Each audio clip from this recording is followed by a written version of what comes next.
Assalamualaikum warahmatullahi wabarakatuh. Nama saya Muawanatul Khusrul Khotimah. Kami dari kelompok 3. Di sini kami akan menjelaskan tentang pengertian dari analisis SWOT. Sebenarnya apakah itu analisis SWOT? Analisis SWOT merupakan teknis analisis yang digunakan untuk mengevaluasi kekuatan, kelemahan, peluang, dan juga ancaman. Analisis ini dibuat oleh Albert Humphrey pada sekitar tahun 1960 hingga 1970-an. Analisis SWOT terdiri dari 4 kata, yaitu S untuk strength, W untuk weakness, O untuk opportunity, dan T untuk threats. Analisis ini juga dapat digunakan untuk forecasting posisi organisasi, karena pengumpulan data berasal dari internal dan eksternal organisasi tersebut. Unsur-unsur analisis SWOT. Seperti yang saya sebutkan pertama tadi, unsur-unsur analisis SWOT ada 4, yaitu S untuk strength, W untuk weakness, O untuk opportunity, dan T untuk threats. Yang pertama yaitu strength atau kekuatan. Strength merupakan karakteristik organisasi terhadap kelebihan atau keuntungan dibandingkan dengan yang lainnya. Misalnya, menganalisis tentang kelebihan yang dimiliki perusahaan dari segi teknologi, kualitas hasil produksi, atau kualitas lainnya yang menekankan pada keunggulan perusahaan. Contohnya yaitu dana keuangan yang sangat besar, manajerial yang bagus, biaya produksi yang rendah, serta keterampilan pemasaran yang baik. Yang kedua yaitu weakness atau kelemahan. Kelemahan ini merupakan karakteristik organisasi terhadap kekurangan. Kelemahan ini memunculkan faktor negatif yang mengurangi kekuatan terhadap organisasi atau perusahaan, dan juga salah satu yang menyebabkan perusahaan kalah bersaing dengan perusahaan yang lain. Contohnya, manajerial yang rendah, pemasaran yang kurang baik, dan biaya produksi yang sangat besar. Yang ketiga adalah opportunities atau peluang, merupakan analisis lingkungan eksternal yang dapat membuahkan peluang baru bagi sebuah perusahaan untuk meraih keuntungan dan pertumbuhan, meningkatkan daya saing serta untuk menciptakan inovasi-inovasi baru bagi sebuah perusahaan. Contohnya, belum adanya persaingan yang ketat dalam sektor yang ditekuni, perubahan ekonomi, dan kenaikan konsumen. Yang keempat, threats atau ancaman, merupakan situasi utama yang tidak menguntungkan dalam suatu perusahaan. Ancaman merupakan penghalang utama bagi perusahaan dalam mencapai posisi yang diinginkan. Contohnya, masuknya pesaing baru, perubahan teknologi, dan pembaruan peraturan.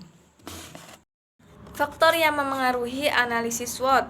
Faktor yang memengaruhi analisis SWOT ada 2, yaitu faktor internal dan faktor eksternal. Faktor internal meliputi strengths dan weakness, sedangkan faktor eksternal meliputi opportunities dan threats. Faktor internal meliputi 1. Sumber daya fisik, contohnya tempat, peralatan, dan fasilitas. Yang kedua, sumber daya keuangan, contohnya peluang dan investasi, modal, dan sumber pendapatan. Yang ketiga, sumber daya manusia, contohnya adalah pegawai, target, dan relawan. Yang keempat, brand, hak cipta, paten, dan sumber daya alam. Yang kelima, proses yang sedang berlangsung seperti software, susunan departemen, dan program pegawai. Kemudian yang kedua adalah faktor eksternal, meliputi 1. Tren pasar, contohnya teknologi, adanya produk baru, dan perubahan kebutuhan konsumen. Yang kedua, tren ekonomi, contohnya kondisi keuangan nasional dan internasional. Yang ketiga, hubungan perusahaan dengan mitra dan supplier. Yang keempat, peraturan dan kondisi politik dalam negeri dan ekonomi. Yang kelima, demografi. Tujuan analisis SWOT. 1.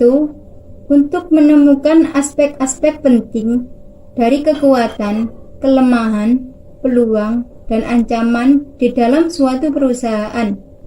2. Membenarkan faktor-faktor internal dan eksternal perusahaan yang telah dianalisis.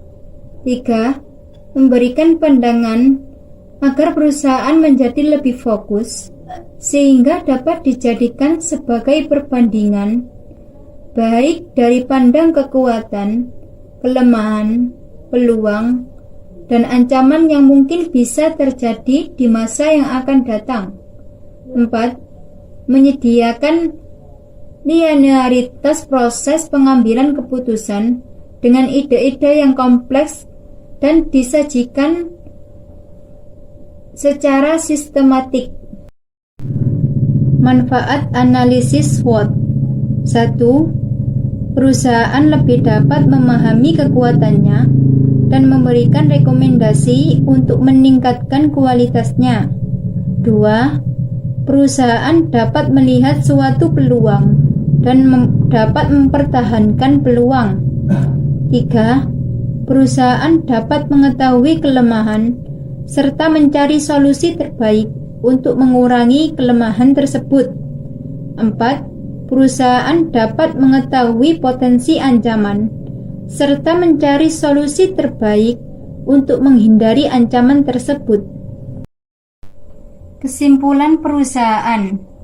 Dalam suatu organisasi, analisis SWOT sangat berperan dalam membantu kita untuk bisa mengetahui kelemahan dan keunggulan, mencari peluang yang baik, serta memikirkan berbagai ancaman yang tiap kali datang dan dengan berbagai macam strategi.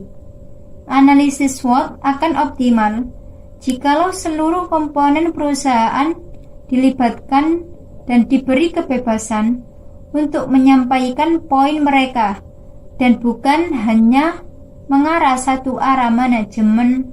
Demikian sedikit penjelasan yang dapat kami sampaikan tentang pengertian analisis SWOT.